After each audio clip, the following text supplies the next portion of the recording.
Tonight on Alaska's news source, a snowmachiner is okay after triggering an avalanche near Valdez's Mountain Man snow machine hill climb. How he was rescued while others were looking for him. And a wet and windy day with some more on the way. I'll have a complete forecast for that. Plus, it's breakup season for part of Alaska, and Fairbanks is feeling it. How the snowmelt is kept under control. And celebrating 100 years, a former Mears teacher is feeling all the love. You're watching Alaska's news source. The snowmachiner was not seriously injured after being caught in a large avalanche near Valdez yesterday afternoon. That's according to the city of Valdez. It happened not far from the yearly Mountain Man snow machine hill climb event near Thompson Pass. The city says someone told first responders who were nearby for the safety at the event that they thought they saw someone ride off a peak called Loveland. First responders started to search for the man. They found tracks going over the ridge, and then there was a significant avalanche that looked like it had been triggered. While the search was happening, the city says some kids had found the man and given him a ride back to town. According to the city, the man says he had went over the ridge, triggered the avalanche, went down 1,000 feet, and was thrown from the snow machine. He climbed back up the ridge and started walking down on his snow machine tracks before the kids found him. It's all very miraculous. This doesn't happen every day. In fact, I think we've all been aware of recent avalanches in Alaska and in North America this season where people have not made it out alive. And so he is extremely fortunate. We are happy. This was the best outcome possible. She stressed that riders in the area and around the state should always pack a shovel and beacon and bring a partner along for rides and to check local snow advisories to be on top of the conditions. She says the rider was there for the Mountain Man event, but the avalanche was not in the event area.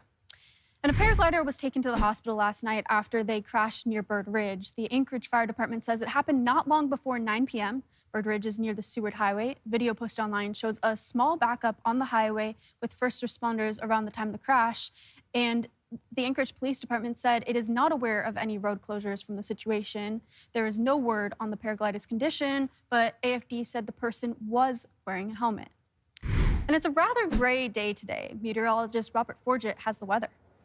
Well, you're right about that, Michaela. It has been a great day throughout much of the state today as a result of a low pressure system out in the Bering. Let's go ahead and look and just around quickly. We're at 35 degrees here. Fairbanks coming at 34, cloudy there, snowing. We're seeing Juneau also gray and 48, and Palmer the same thing with some windy conditions up there in 43. Really, the headlines continue to be this low pressure system. Heavy snow potential still, especially in the interior sections. We're talking pretty much along the Alaska Range where you'll see the biggest accumulation of snow. Then you got the strong winds in the western part of Alaska. That's been happening. Most of that wind now is located a lot in the Aleutian chain. And then we got wet and windy conditions here, especially those winds coming out of the south along Turnagain Arm, seeing gusty winds along the hillside. So really those are our impacts. And you could see a lot of train of moisture moving through, and it's going to continue through the evening hours. Now you look at the satellite and radar, you can see those blotches of clouds. With it, winter weather advisors, winter storm warnings. Most of those out in the west and in the interior, those will pass as we get into tomorrow and tomorrow afternoon. They should be canceled by then. And for us, though, we're actually seeing a high surf advisory down in Homer, and that's going to continue through tomorrow. As soon as you get through the high tide, we should be okay. But for the most part, this type of weather, this fall type weather, continues even into midweek. So for tomorrow, 44, and some rain for Anchorage. Fairbanks going to come in with some scattered showers, 39. Juneau, you'll see some rain, 45.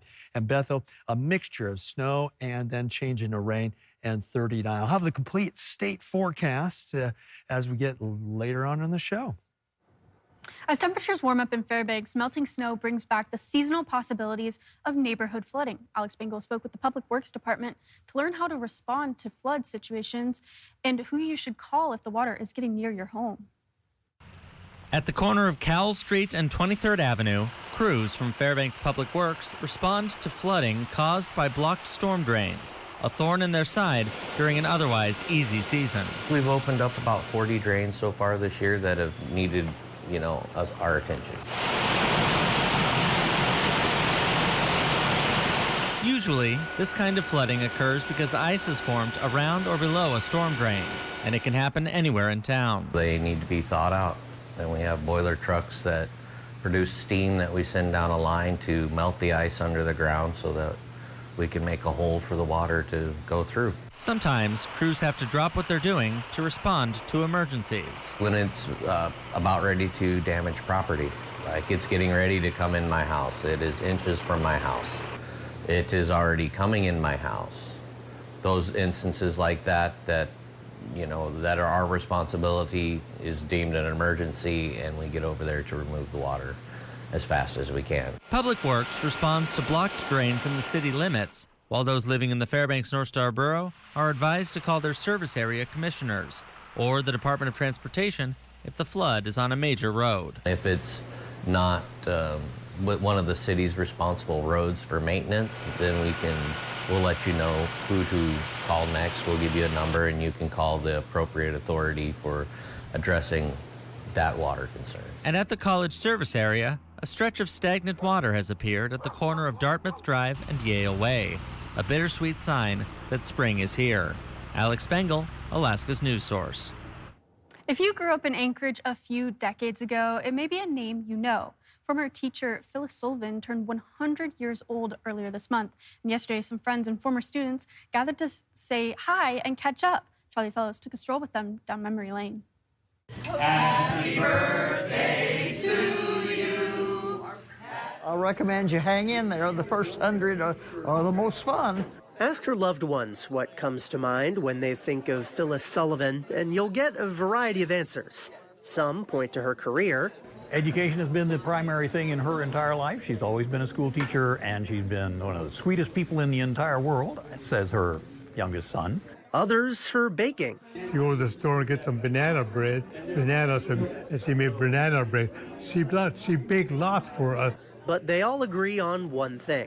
Take it from David Solomon, who at 10 years old, Sullivan took in along with his 6 siblings after flooding in Fairbanks displaced their family. It touched our heart because they bought us a lot of stuff that we needed because we lost a lot of stuff during the flood. And we stayed there for almost a year. Or from Matthew Nikolai, one of the many kids who Sullivan taught during her years as a teacher in the village of Queefluck. During that time, the Bureau had ordered that teachers do corporal punishment for speaking Yupik. Even though we spoke Yupik, she never did that, never whacked our hands. Other teachers did, but not for her. That's why we never forgot her. Or from Dan and Tina Arend, 2 of many more students who crossed paths with her at Mears Middle School in Anchorage. She gave us this one assignment to memorize a poem. And when she gave us the assignment, she said, I've had students come back many years later and recite the poem to me, and we actually still remember the poem. We both remember it, yeah. It seems no matter who you ask, Phyllis Sullivan's 100 years of life are defined by kindness and generosity. That's impressive that this many people are here. I am impressed. Some of them I hadn't seen for quite a while, and here they are. Isn't that nice? That's very encouraging. Makes me think maybe I did something right along the way. Happy birthday to you. Charlie Fellows, Alaska's news source. And Phyllis says her mother lived to be 103, so she still has a long way to go. Thanks for listening. Click subscribe so you can get the latest podcast from Alaska's news source automatically. And stay up to date with breaking news and in-depth reporting available for free 24/7 with the Alaska's news source app.